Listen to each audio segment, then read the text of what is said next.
Унијата на жени на ВМРО-ДПМНЕ одржа трибина посветена на малигните заболувања, кој според статистиките во светски рамки има стапка на намалување на бројот на заболени, но во Македонија бројот на заболени е зголемен. Според податоците од извештајот на службата за општа медицина,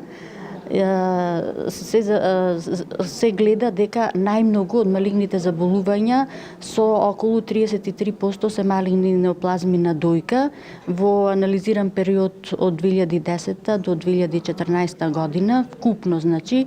На оваа трибина се дискутираше и за социјалната и психотерапевската поддршка на пациентите. Сакам да го нагласам значењето, значи како со работата на лицето кое што е заболено од канцерогено заболување, исто така и со работата со семејството, бидејќи таа состојба, тоа заболување представува еден вид на шок кој што делува на целото семејство, на целиот семеен систем. Кај овие смртоносни заболувања превенцијата е една од најважните работи. Секоја актуализација на темата придонесува во информираноста и ја намалува стапката на заболување. И оно што сметам дека е многу значајно за вечерашнава трибина е фактот дека меѓу нас вечерва се и имаме една специјална фокус група на ромки со кои што работиме месеци наназад и кои што и вечерва се овде. Унијата на жени на ВМРО-ДПМНЕ од Битола ќе продолжи и понатаму да реализира трибини за едукација на граѓаните.